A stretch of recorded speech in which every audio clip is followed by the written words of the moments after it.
and also have retreats and other consulting services. And so if I'm not being a law practice management consultant, I am being an immigration attorney or a mom or an advocate or something like that. So, but enough about me. Let's go on to Maddy, because I'm really excited to have her here today. And you actually inspired me to do something like this because you were doing these during the heat of COVID last year, and just the sharing of ideas, the getting people together with experts and creating that space just really inspired me. And so that's why I wanted to do something similar to that. And so why don't you tell us a little bit about yourself before we get started? Yeah, Ruby, thanks so much for having me. And that's awesome. I didn't even know that was part of the inspiration here. And I love hearing that. That just totally made my day. So yeah, I've had a decently long career in marketing, and I've now been at 3 startups running marketing from the very ground up. So the 5th or 10th employee and the very first marketing employee to leading pretty large marketing departments with both in-house and outsourced staff. So this topic is really near and dear to my heart and how I run my teams and how I determine what am I going to hire for and what am I going to outsource, because that's a decision that I make, frankly, on almost a monthly basis, because we have so many new projects coming online, so much work that might be outsourced and then we bring it in-house. And I can talk a lot about, the different types of work that's involved when you outsource versus when you hire, because it really is just 2 totally different beasts. I have now spent the last 4.5 years at Smith.ai, where I am the VP of marketing, and I oversee everything from business development to advertising, email, social, trade shows and events, education. My title for a long time was head of growth and education because I was teaching so many CLEs. They don't really love it when your title is VP of marketing, but they know me now, so I'm good.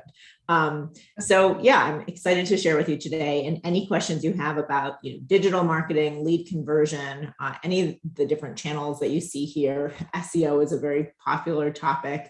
I'm happy to answer for you. And my email is here, Maddy@Smith.ai, or you can find me on LinkedIn. I think that we will be sharing the slide deck with you.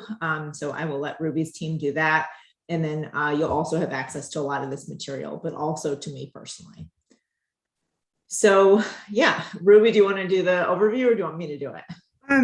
I can just mention that what I forgot to put in my bio is that, having my firm, I ran it from Houston, from Dubai, from Turkey, from back in Houston. I ran it remotely before it was cool a decade ago. And then I had to do it again, unplanned with COVID. And all during those times, I was also trying to figure out, when do I have somebody in-house? When do I have a contractor? When do I have, do I outsource? Do I need to have met the person in person?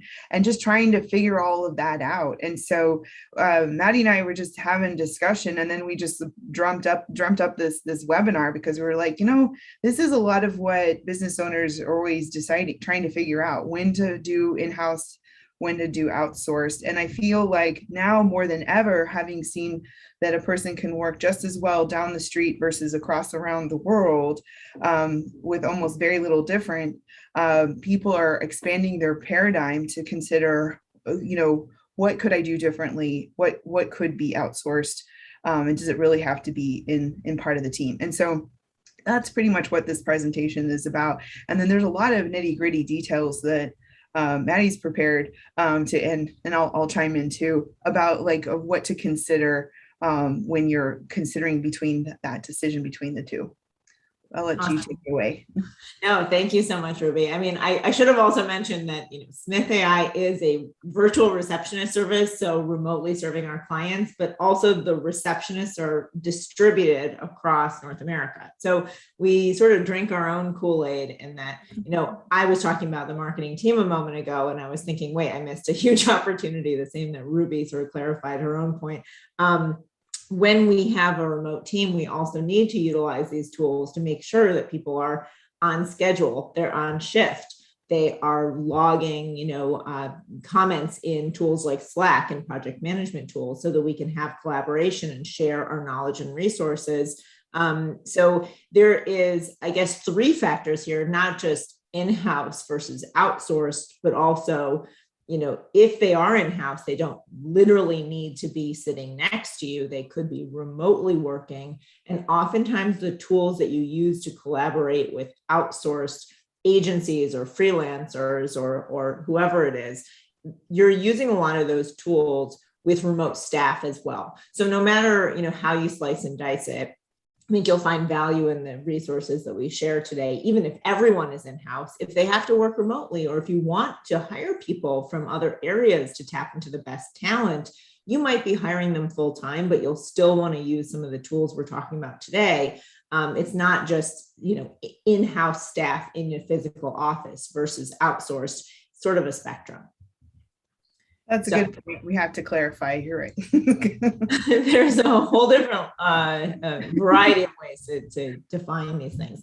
So I think that the main point and the main takeaway here for you, hopefully you'll come away with ways to use tools to improve responsiveness in how you interact with clients, whether they're leads, potential new clients, or existing clients, how to reduce the interruptions and noise that come through with the use of assistants and paralegals and law clerks and people who are doing work for you that might be considered now busy work or not operating at the top of your abilities, so to speak, and how that adds productivity, how it adds profitability, how it adds professionalism. I think those are the 3 Ps that I normally focus on as benefits of really efficient staffing, however you want to define that. And then the tools that promote really quick, effective conversations and communications. The overhead costs are a big factor here because obviously there is a competitive lens that we can put on that and say that if your overhead costs are lower and if you're more nimble, if you can use these tools, then you have more budget to spend on marketing. You have more flexibility when the market, tumbles or spikes. And as ad costs increase, for example, like how much is there in your margin to play with? Because the more you have to play with and the more control you probably have over your business. So that does become a factor. And then with staff, are we factoring in the true cost of healthcare and benefits and annual salary increases and things like that? It's not just hourly rate versus hourly rate. So something I, like you to keep in mind. And then, how are you utilizing the key people? If you find that everyone is getting bogged down with a million little tasks every day, or there's a lot of management burden and overhead, these are things to potentially factor in.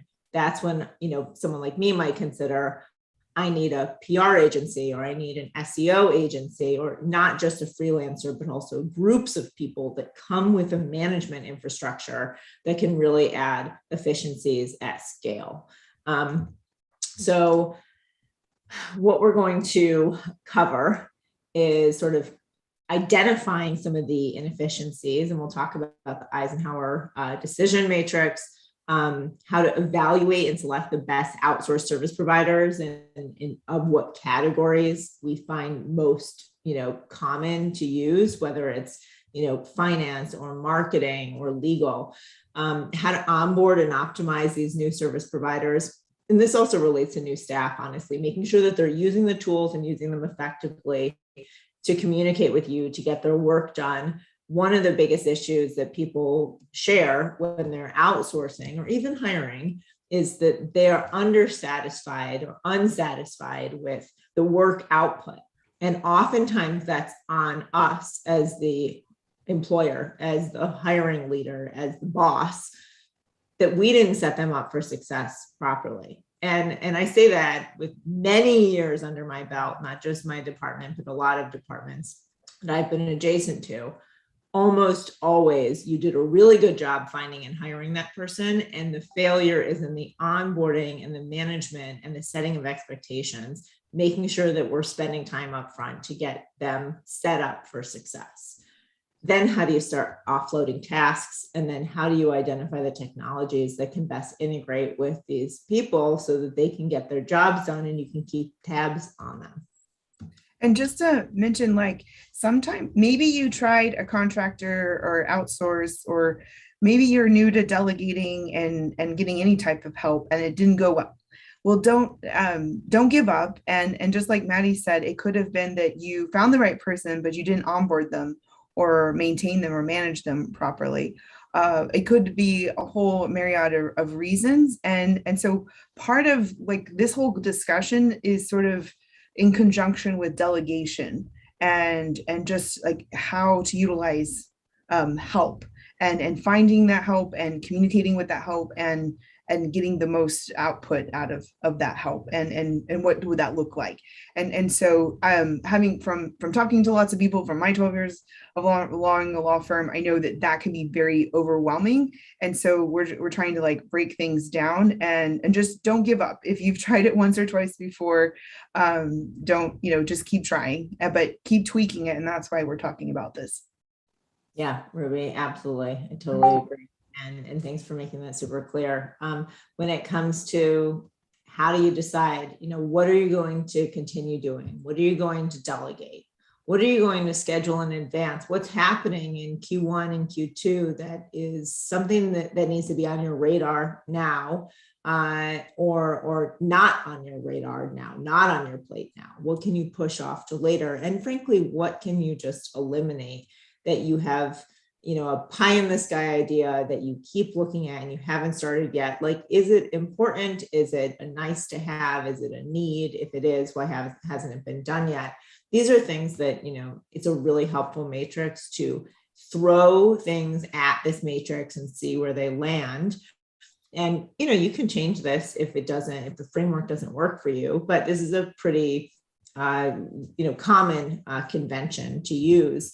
And I find it really helpful, even on a daily basis, where there might be a bunch of small tasks that would feel really good to get done. And I have to delegate them and say, it's less time for me to review someone else's work on those, or I can do those tomorrow morning, but not right now when I need to really focus on this deadline. So there's an endorphin aspect here too, where sometimes the things that are urgent and important are the least fun. Maybe that's bookkeeping or whatever it is. So think about hitting this really honestly with the tasks and projects that you have on your plate.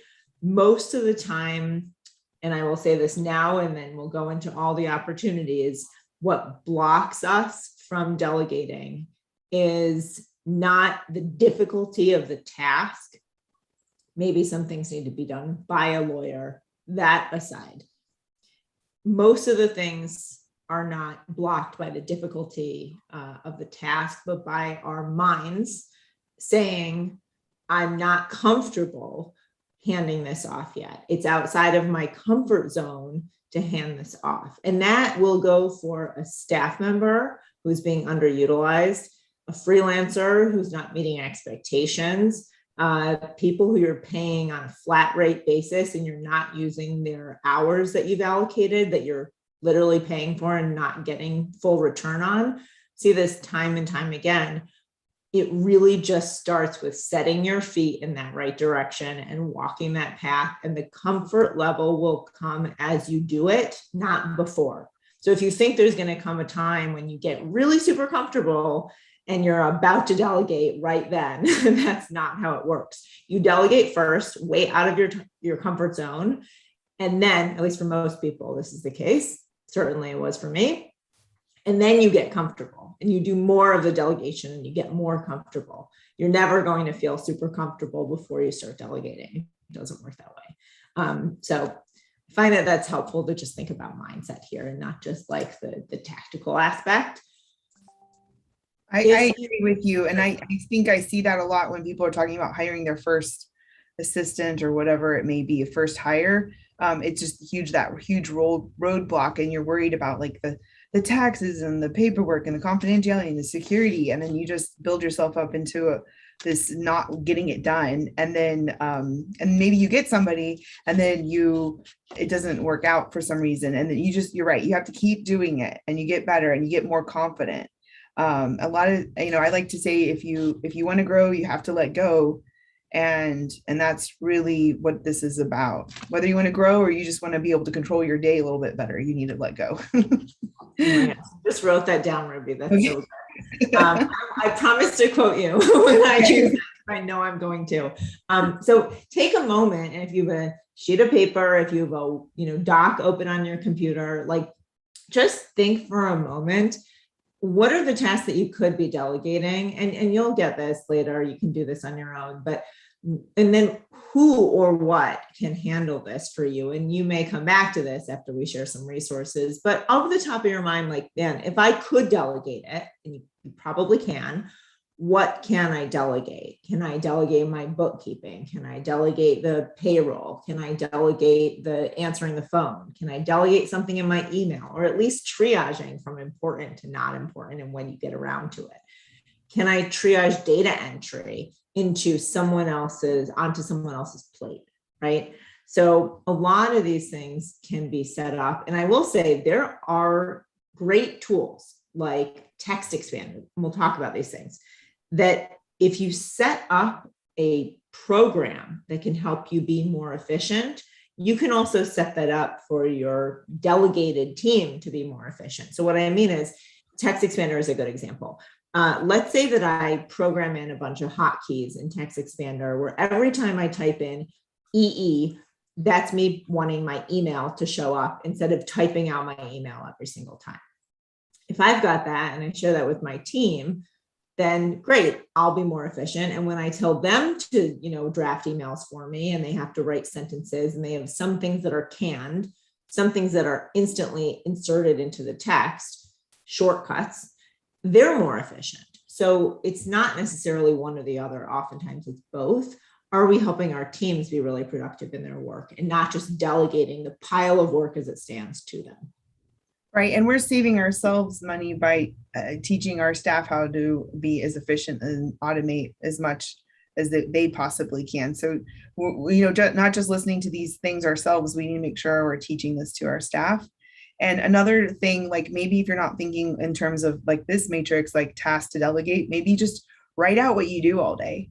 Like just make a note, or do Otter AI, write it orally, say, walk through your day and like everything you do. And then you could question, could I delegate this? And if so, who would I delegate it? Could I automate it? Could I eliminate it? And go from that perspective. I mean, I've been trying to write my job description for a couple of years, and so but that's the best trick, right? Write it out and figure out what you can delegate.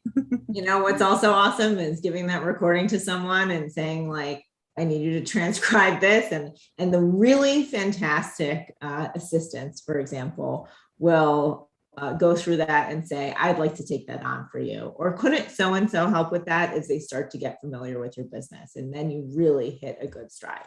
So let's think about a few things here. Just starting off with marketing is obviously a popular topic. Are you going to hire a marketing manager, or marketing staff, or, paid acquisition, advertising manager, whatever, or are you going to hire an agency or a freelancer or two?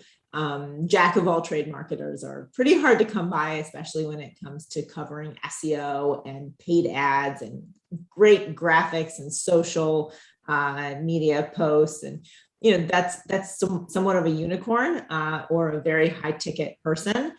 But this is something that's really relevant for pretty much every business owner right now, because marketing touches, everything from, email to engaging in client relations, to online reputation, to branding and design, and making sure that you have obviously qualified leads coming in, and they're getting in touch with your firm and they're being worked appropriately. So how well your marketing mix is one of the most important things. If you are very marketing savvy, if you have an established business or firm, if you have a strong passion for marketing, or maybe some experience in marketing, and even if not the perfect mix for your firm, what you want to try and you want to have a hand in it, and you feel strongly about being really involved in that for your business, then you may be able to get away with someone who is a little bit more junior, who might be, 5-6 years under their belt instead of, 10 to 15. But that does involve your constant involvement. So if it's something you're really passionate about and you would like to maybe hire a partner for the legal work so that you can focus on that and nothing else. There are a lot of attorneys and business owners who feel that way. And that's great. You want to spend your time going to trade shows and speaking and running advertising and being out in front on the YouTube channel. That might be your thing. But do you know how much work that's going to be to manage someone? That's a factor. If you need to hire a specialist, typically you're going to look at two camps. One is advertising and paid acquisition, which might mean Facebook ads. It might mean development of content that can be a landing page. It might be an ebook to download and pay for leads to access that, or a webinar. It might also be the actual content production. Typically, we see the two sides of the brain play out here. There's one type of marketer who's going to be very quant heavy, and they're going to want to look at spreadsheets. They're going to factor in the advertising costs and what does that mean for your cost of acquisition for a new client. And then there's going to be the other side, which is more, the poet, right? To use the MBA term of the quant and the poet. You've got the really great writer. You've got the person who's visualizing the best graphic for social media. You've got the person who has, passion in outlining the next 10 webinar topics or whatever. Someone who's driving organic search, someone who is building relationships, someone who is out in front, but very much like qualitative rather than quant heavy, formula heavy, looking at numbers all day long, looking at, people and content all day long. So think about, what does your business need? And typically if there's a mix, you're going to need multiple people. You're not going to find that unicorn. In-house, and I was just commenting on a Facebook group for lawyers earlier today, maybe one of you saw it. The cost right now for an in-house marketing manager is very easily approaching 6 figures, right? So the market has changed. It used to be probably 65 a few years ago. Now it's 80, 90, if you're lucky. For a very experienced person who can run an entire marketing department, that would be a minimum. Now, even if you're not at the point where you can do that, you might hire someone who's a little more junior and supplement it with other marketing resources. Agencies are typically going to run you about the cost of a marketing manager because they are requiring a percent on top of your spend plus payment for every activity that they generate.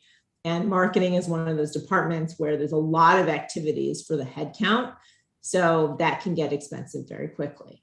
PR is something that I do often really recommend delegating because a network is not something you can expect an individual to build in a short period of time. So you're paying for access there the same way that you would with an influencer or something like that.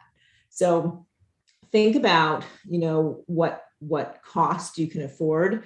Think also about your, I say ICP here in this bullet, but ideal client profile and where they are. Where are you going to meet them online? Are they searching a lot? Are they on Facebook? Who isn't? But where are they hanging out? Where can you find them? What is your referral game? And what do you do if you want to expand beyond that?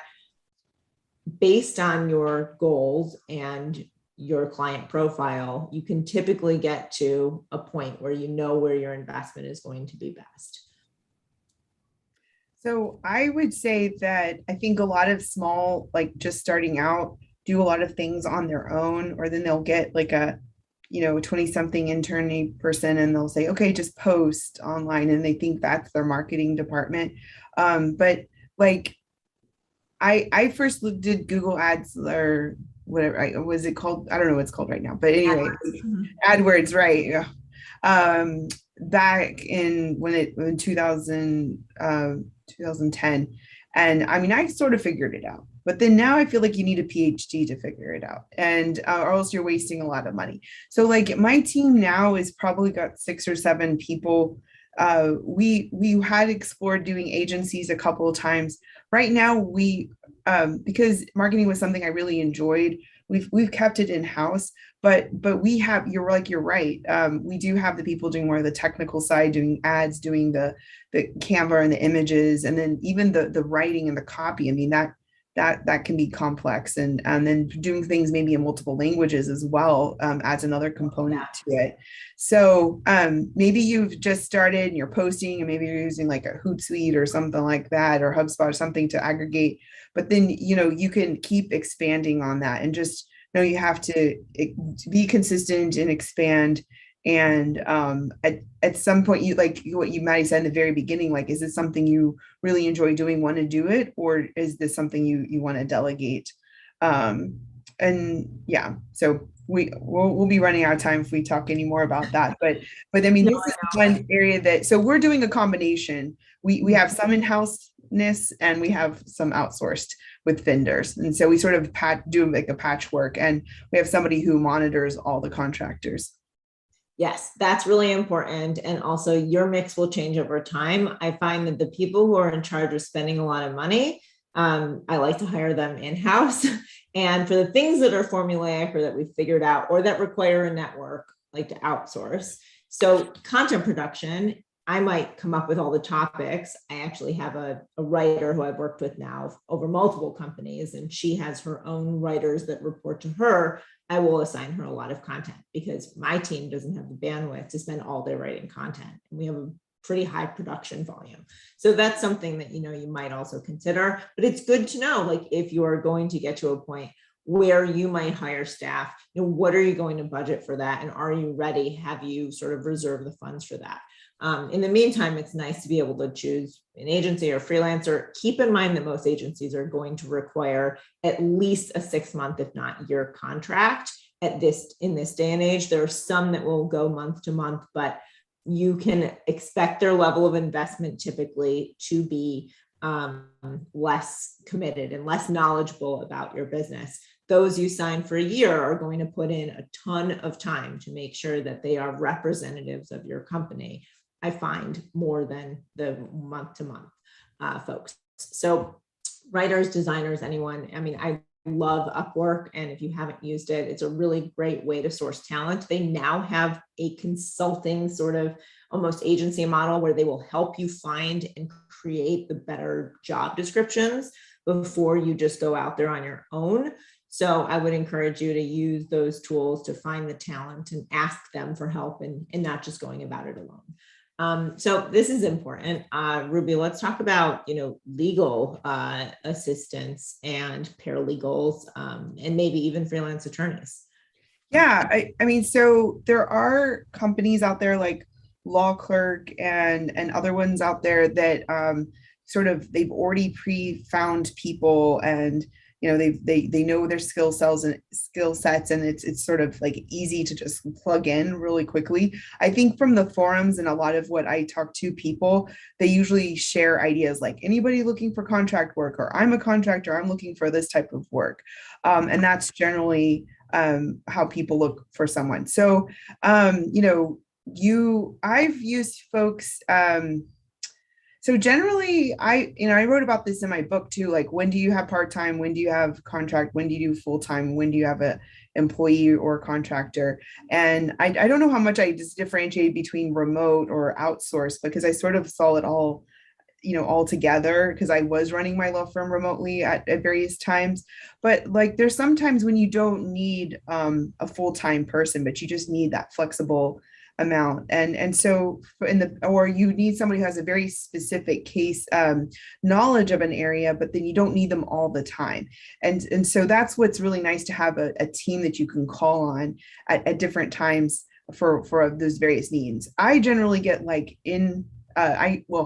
in-person contract law clerks, semester to semester, due from the law schools, generally. And then during COVID, we've done more remote, just because it was a nice additional help during potentially busy times, and it helped supplement my existing legal team.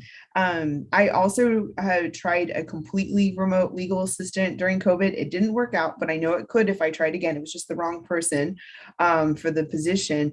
But I am seeing a trend of firms posting completely remote positions. And I think that's what we're going to continue to see going forward. I also have had times where I was down an attorney or I was in transition. And so it's nice to have when you have, like, I was recently interviewing a contractor last week who could go to interviews, hearings, or do brief writing. And just when I'm in a pinch or I'm out of town or I don't have coverage from my existing associates, that's great to have. And so I think it's always good to have these like backup plans. I've been having experienced employment-based legal assistants, contractors for many years, actually. In fact, a lot of times I don't even know where they live. I mean, I do, but I don't really, I care, but I don't, I like, Ohio, Colorado, whatever, wherever we are. But anyway, but because they can get the work job done. And we've been doing this for like over a decade. And what happened was I posted a position like on Indeed or Craigslist like a long time ago, and they applied and they said, hey, this is the deal. I'm going to be remote. And I'm like, okay. And it worked. And so I mean, generally I would just say is like, if you've got your systems in place, and you're good at delegating and you have the job description explained and you know how you want them to produce the work for you, then it doesn't matter wherever they are, it should work, unless it's something specific that you need them to go in person, for example, like the attending a hearing or an interview or something along those lines. And I don't skimp on having an agreement. Like I have a confidentiality agreement and a contract agreement, and we say like, or whatever it is, employee, whatever they're going to be labeled as, and that says how long it's for and how I pay them. So for example, if I have a contract attorney, it'll say, this is how much I pay them for attorney interview attendance, this for hearings, or to do a consult, or, and maybe it goes to hourly for certain things, but it has all those contingencies written up. And I like to have that figured out before I need to hire them.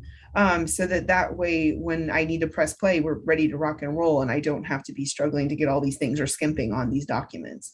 So those are just some things to consider. But like, honestly, I've been doing remote contracts, all this since the very beginning. And this is what's helped me stay nimble, because there's been times where I didn't need a full-time attorney who did employment-based immigration or something, or I didn't need a full-time person who did court or whatever, but I could sort of make it all work with a combination of contractors and freelancers. And so and do that research before you do the interviews before you really need it, because if you need someone to go to a hearing, you get really busy. And the worst thing is when you're really busy and you're like, I also need to hire someone right now, because that adds 50% more busyness to your day, right? It's like a part-time job when you're hiring for as long as you're hiring. So try now to have like your treasure trove of people who are already signed. They have the NDA, they have the agreement in place. You're not questioning and going back and forth about how much money is going to be paid and for what. If you can create that ahead of time, as you start to see a little bit more work trickle in and you start to feel like I need to really juggle my schedule, or I see my team doing that, that's really the point at which you want to hire and get ahead of it. And also, if you start seeing your contractors or your team getting a little busy, or they're less accessible because they're working for other people and they're getting busy, you need to be paying attention to that, reading the tea leaves, so that you're getting ready to add more to your team. Because I've had a variety of like legal assistants, and some of them just get so busy that I need to get more to have them on call. And I mean, that goes part of the policy as well, is like, if they're true contractor, they have their other people they have to keep happy, and that's what makes them a little bit different than an employee. You can't control their schedule, and they've got other they're a vendor basically. And so those are the things you have to weigh when you're deciding how much are you okay with that. You get the more flexibility, but in terms of not having them maybe full-time or what have you, but you might lose flexibility or power because you don't have control over their schedule and all their competing interests. So sometimes you have to be a little bit more in delegation, because you have to check in with them and make sure that your cases are a priority, and how and even like talk about, when are they going on vacation, or are they having a baby or something big going on in their lives. Sometimes I forget to talk to them like that, because I don't see them very often. And but these are things that are important to talk about too. Definitely. And always understanding that, like, your urgency might not necessarily be able to be met the same way that it could be by an employee. Like if I tell my marketing assistant, I need you to drop everything and do this, I have the ability and the right to do that. If I have something urgent, I cannot do the same thing for a contractor. I might be able to ask, are you available to handle this right now? I'm sorry for dropping an urgent thing on your lap, but they might have other accounts they're working on, other people who they're working for, and you can't expect that same level of availability. So I often, think about that famous phrase of like, you can have something done, really well, you can have something done super quickly, and you can have something done cheaply, but you can't have all three, right? You have to pick two, basically.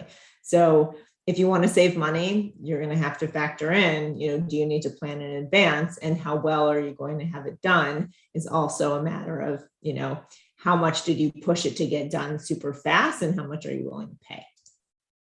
So a couple other resources. Oh, sorry, go ahead, Ruby. No, go ahead. Yeah, these are some other resources. You go ahead and mention them. So I know personally all of the people who are running these companies, so I feel really confident that they will be good to service a law firm who might be looking for help with virtual assistants, paralegals. They specialize in legal. So Lawfecta, actually, Stacey Lake just created Law Work, which is a new company that I think is complementary to Lawfecta.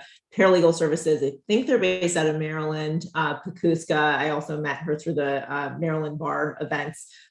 They do a fantastic job. They are going to screen and vet the right paralegals and legal assistants for you, so that you're matched up with someone. You don't have to go through that whole vetting process. You basically say, here are my requirements, who can you assign to me?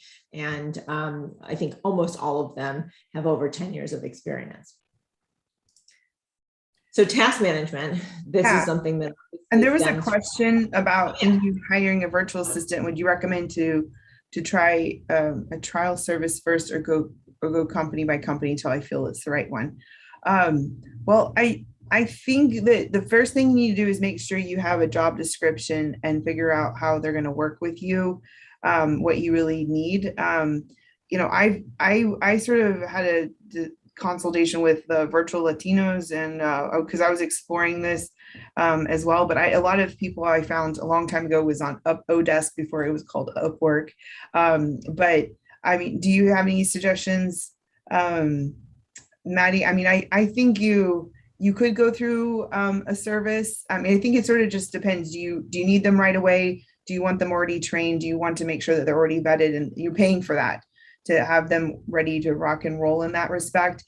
Some of them, like you're mentioning $50 an hour for certain seasoned ones, but like the virtual Latinos, for example, it's more like 15 or something dollars an hour.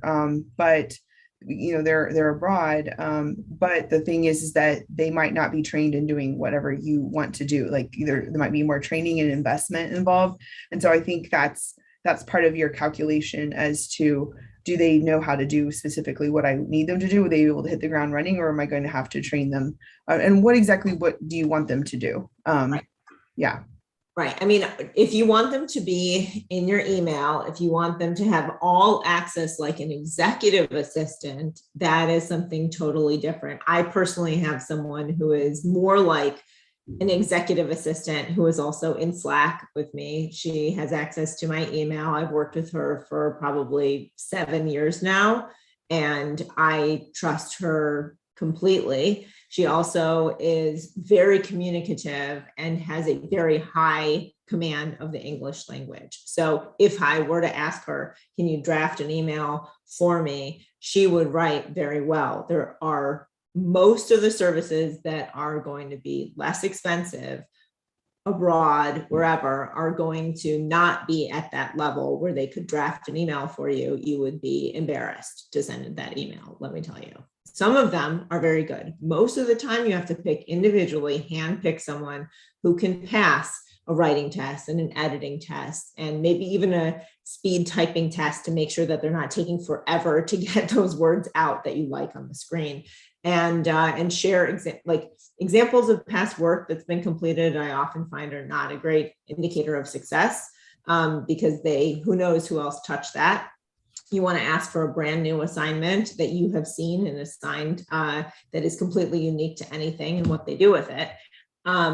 And the nice thing about Upwork is that they also have like a screen share where you can watch them work and validate that they're actually the people who are doing it. When you get to a point where you need someone in your email, that is very high risk if anything goes wrong. Do you trust them to, send something on your behalf? What control do they have?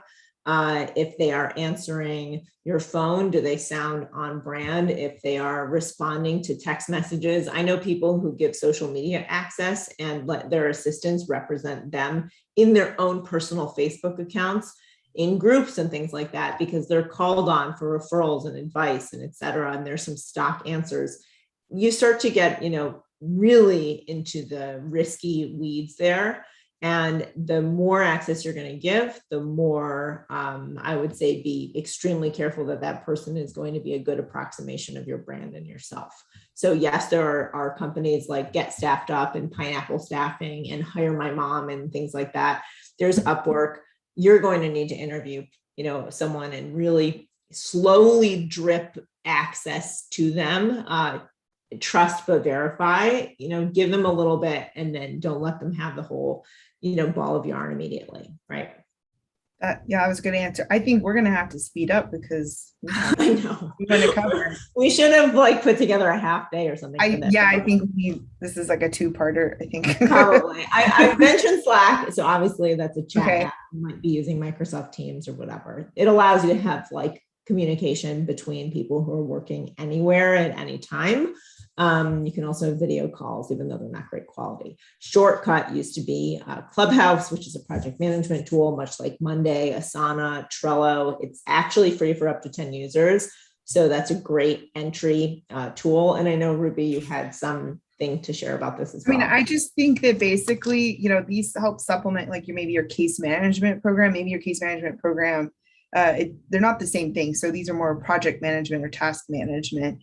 And so maybe you're using multiple, the task management and case management software or various tools. The best thing is to look to ones that are easy to use, that integrate with your other programs, and that you're consistent. If you say we're all on Slack or we're all gonna, Slack is not the same thing as Trello, but but if we're all on Trello or something and you're all consistent and you're not using one program for these people and one program for that people, because then that you'll lose something in translation. So just you need to be comfortable with it. You need to make sure people are consistently using it, including you yourself. So, I've been guilty of that sometimes where it's a great program, but I don't use it and everybody else does. And that doesn't work very well. The leader has to have buy-in, definitely. Yeah. When Ruby, when you say, they integrate, a good example here is just Slack and Shortcut or Slack and whatever. Slack integrates with pretty much everything under the sun. It's nice to be able to have a conversation in a chat app with your team. Someone comes up with a project or you think, wow, that's a really great idea. Let's assign that to someone. You can do so within that chat. There's a connection to your project management tool where you create a new project, a new task, et cetera. So you can take the brainstorm and put it into action, which is really powerful. And then you can also refer to that project in conversation so everyone knows this is what we're talking about, and you don't have to constantly be re-explaining and trying to find that link to the thing. We actually have project channels in Slack too, which we use at Smith.ai, which is really helpful. So only that channel is dedicated to that project, and only people who are on that have access to that channel. In terms of email collaboration and management, the main thing, because I mentioned Text Expander already, the main thing I want to point out here is that if you are giving access to email and you're just giving everyone their own individual email inboxes, you can actually have a lot of shared inboxes and shared collaboration with a tool like Front.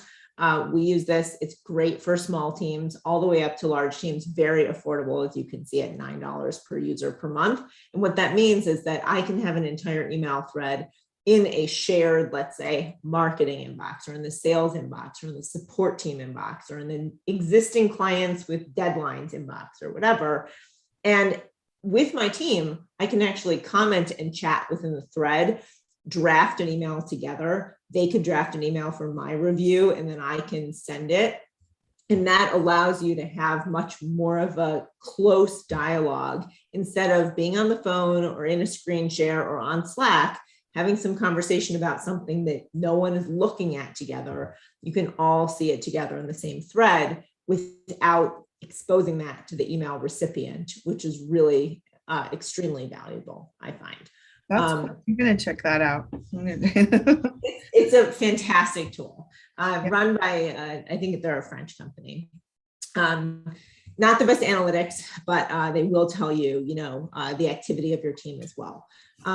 Obviously, I've been remiss if I didn't mention virtual receptionists, very different from virtual assistants. So what I mean there is, there are people who absolutely should have access to and help you through email delegation and triage and what's important and what needs a response. And that's almost project management.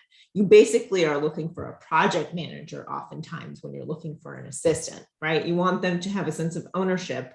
With a receptionist service, that is often your frontline. Who is the first to respond to a chat, a text, a phone call, a Facebook message, and get it into the hands of the right team, get it scheduled with the right person. After that appointment scheduled, and maybe you've got a new potential client, sure, the assistant can make sure that the draft, agreement is sent over, et cetera. But that first front line is really critical to not feel like I'm getting interrupted all the time. And to make sure that you have a professional team on the front lines, because most business owners are not trained in sales and support.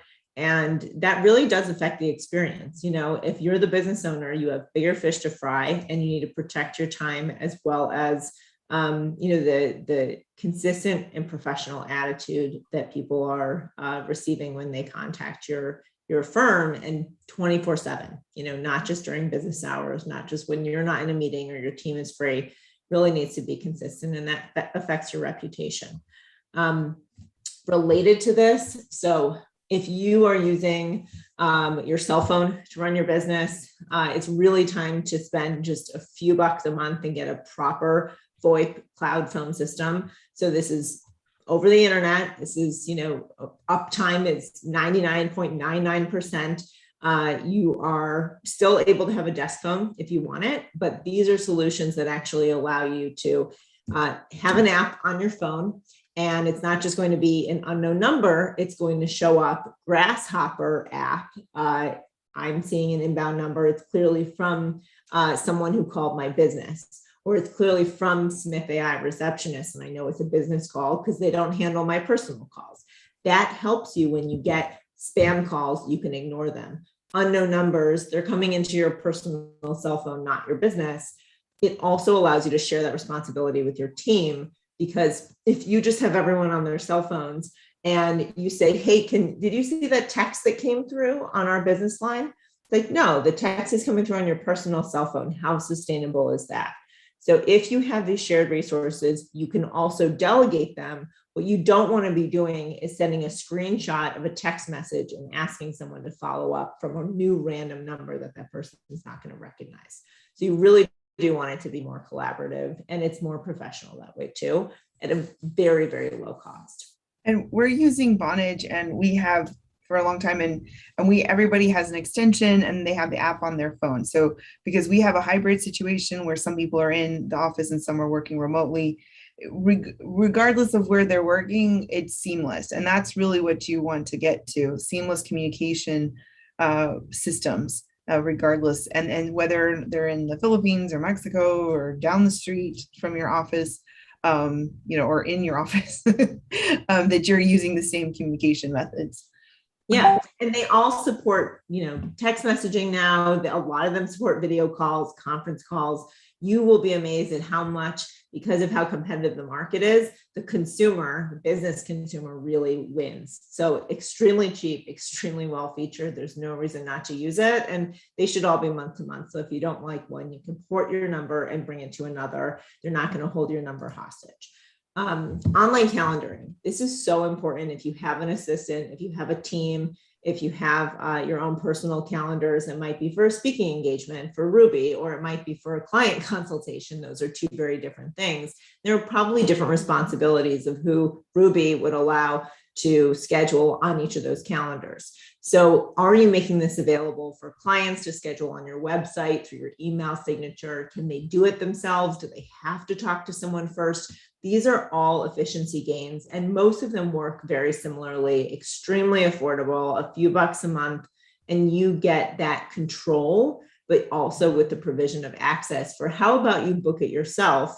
Here are 5 questions that you need to answer about your readiness to hire an attorney, why you're reaching out, what immigration matter, do you find yourself in right now? And, have you allocated funds towards this, or, do you have concerns about your ability to pay, et cetera? What questions you need to know? Is this a viable lead for my business? And then they can schedule that appointment. You can charge for the consultation if you want to, if you're not in a contingency practice. There are a lot of options here. You can even credit it to their first bill if you think that that would help allay the concerns of the most qualified leads. Doodle is one great tool for reducing email back and forth. Let's say you have a mediation, you have a lot of people who need to be in a meeting. Let everyone just input their schedules into one tool, pick the time that's available for everyone, and then you reduce the email back and forth. It's just a landing page where they put in their name and they say, check, check, check on these days and times. No more long email thread. I use that all the time when I'm on a multiple person panel. It saves me. I would probably just say no to the speaking engagement if I didn't. Totally. That's the pain of scheduling. And if you have an assistant, whether in-house or outsourced, like we see this all the time at Smith.ai, the number one thing that we do beyond answering the calls is scheduling appointments, because you might want us to transfer the call to your firm when you've got a hot lead on the phone, but are you available? No, you're probably not available. Don't have someone just be on your queue for a callback whenever you get around to it. And also, what if it's at 9 o'clock at night when they just put the kids to bed? They're calling the divorce attorney because they don't want to be in that household anymore, maybe. And that's the time that they can call you. If you're going to accept the call at that time, fine. If you're not, you could schedule an appointment for the next morning when you're in the office. And guess what? You just stop them from searching for a law firm because they feel like they have their needs met insofar as I have the security that I have an appointment on the calendar, right? That's going to stop my search for a divorce lawyer because I don't have to worry about hunting someone down. I have a meeting on my calendar, right? So it doesn't have to happen right then, but scheduling is a very, very powerful tool, if not the most powerful tool beyond just answering the phone, to get those clients in consistently that you've paid for to contact your firm. Finances. So let's go over this. I mean, if we have time for nothing else, I think this one is a really important one: bookkeeping, accounting, payroll, etc. Ruby, I know you had some thoughts here. Yeah, I mean, so, there's a lot of different things that happen in the finance, billing, invoicing space, and some people do a piece of it in-house. Some people try to outsource most of it. There's some version of that. Where I'm at right now is we have an accounting department in-house that's taking care of the billing in terms of they see our hourly invoices from our case management, and they keep track with our QuickBooks Online. And then we have a contract like CFO advisor who's reconciling and giving financial advice for me for the business. And then we also have a CPA that files the taxes. But you can have oh my gosh, I've had so many different scenarios, and this, I will just tell you, this isn't my favorite area of running a law firm, but you need to be able to have people you trust. A recommendation is not good enough. You need to have them, you need to know that they can do the job. So usually most of the people I've used have been a recommendation, but I've also vetted them in different other ways, made sure I would really interviewed them, had a clear agreement.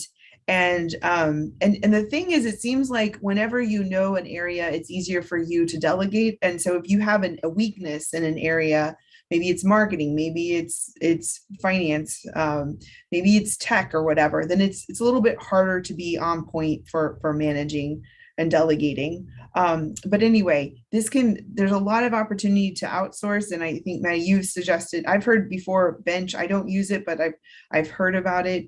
But this is one area that a lot of people consider outsourcing certain elements. And I think what you really have to do to be able to outsource is you have to be as electronic and digital as possible. Like one of the things that we did this last couple of years was we moved from the QuickBooks desktop to QuickBooks Online. There's pros and cons, but I know everybody's trying to get you over to subscription, everything, not just QuickBooks.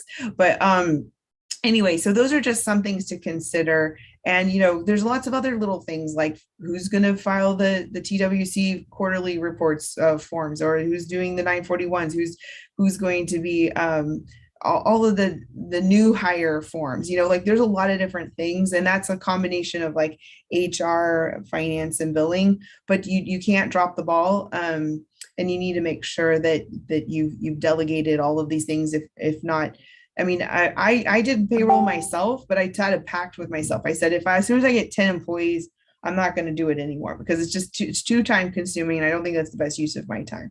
And some people are just happy with like ADP and some of those other services. Even QuickBooks Online made it easier for me. But what are other things that you would suggest, Maddy? So, I think we use Gusto. I think the bench is really great. I think they're also, like, I know some of our clients, for example, are in this space. And even though they're local, they work actually across the country. It doesn't have to be that a bookkeeper in Texas only works on Texas businesses. So the really nice thing is if you have friends who are running businesses and are very happy, you might ask them for the recommendation and vet them, give them a small test, ask for a phone call with like their clients and not just, looking at Google reviews. You really want to talk to someone. You will get the truth that way, trust me, better than reading a Google review, because people are very careful in what they write, especially if it's a relationship that they have. So I find, especially with hiring even, I will get an honest answer if I have a phone call rather than if I give someone like a questionnaire, tell me, how you liked working with this person. So bookkeeping, Gusto is great. Also for related to bookkeeping, time tracking, if you still need to track your time, there are a lot of great tools that will automatically help you put stopwatches and work timers into your existing system. So for Outlook users, email stopwatch. For Ring Central users, or if you're with Clio, you can use Time Miner, which also helps capture time spent on client work to add to your invoices, which I think is super cool because who has time to track every single little minute anymore? People are moving to subscription. They are moving to flat fee. And if you want to maintain this, you need the efficiencies at scale to have like these tools do it for you, and then just review and make sure that those are correct. A couple, exercises here you can look at these later in terms of how you break down the time spent. Ruby mentioned this earlier on what you do every day and how you could identify tasks to offload. Before we end, I do want to share that there is a discount for you just because you're in Ruby's inner circle for $100 off Smith.ai with the code RubyPowers. We actually do have an even better deal. You can mention Ruby's name, but right now we have 30% off 3 months of Smith.ai as an end of year special. So I hope that you'll get in touch with us. And I know that Ruby has some upcoming dates to share as well.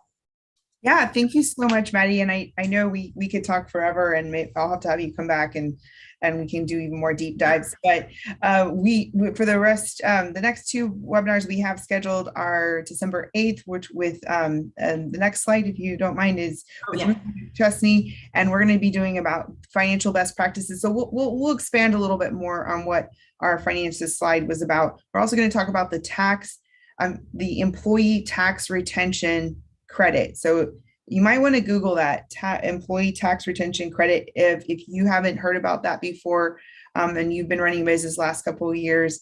check to see, because if you might be eligible for a lot of money, if you've been retaining employees and it's due before the end of the year, you have to do some amendments to your 941s and find a CPA or a specialist who knows how to do them, which is a whole nother conversation. But anyway, this is, we'll be ending up the year, looking at our finances, getting ourselves ready for 2022. So this is December 8th. And then the next one that we have planned is on January 12th with Chuck Cook. Next slide. And we're going to be talking, it's a little bit like, if you will, maybe for PR, but how to build relationships with reporters and media. Both Chuck Cook and I have been on the media advocacy committee for the American Immigration Lawyers Association and have fielded a lot of media in the past. And so just some tips.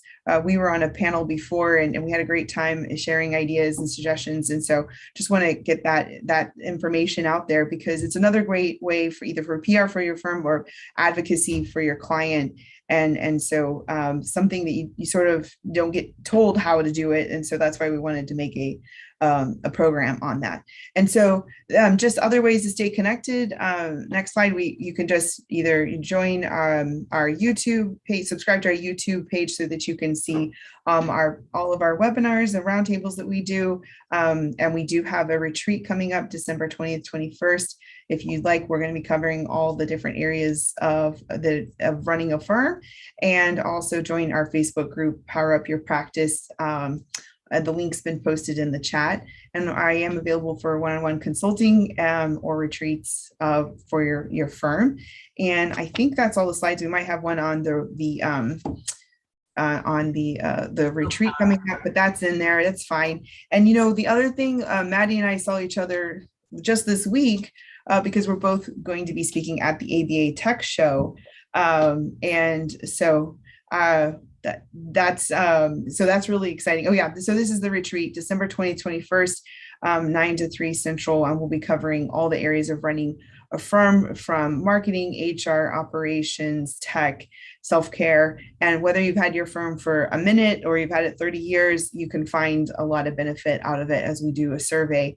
And the first to register receive a copy of my book as well. So thank you. You can stop sharing. Thanks, Maddy. And so the ABA Tech Show is going to be in early March. And so that's another really great space where you can learn from a lot of other people. It's sort of like law practice management / tech, and like what's the forefront, what apps are people using, what programs, how are people thinking, what's the future practice of law. So it's just, I'm going to go ahead and plug that, might as well. It's a great program. Looking forward to it. Great program. Yeah. And it's a wonderful networking event. It's very friendly and welcoming to anyone who's never been there before. Like, it doesn't feel like you broke into someone's secret club, some of these events do. I would really encourage that if you haven't been there, that you do. Chicago in March is not the most beautiful thing, but I'm coming from Buffalo, so I don't really complain. We'll spend a lot of time inside, and there's some good restaurants there if you haven't been convinced yet. But yeah, if you do come, would love to see you in person. And Ruby, thank you so much for having me today. It was really great to talk with you. It's been a pleasure. I learned a lot from you. I'm going to go look at all these little apps and programs and see what we can apply to our firm and to my businesses. So thanks everyone for watching. All those who registered, you'll get a copy of the PowerPoint and the recording, but it's also available on the YouTube page. So just make sure you can subscribe for future webinars coming up. So thanks, and have a great Thanksgiving, everyone. Stay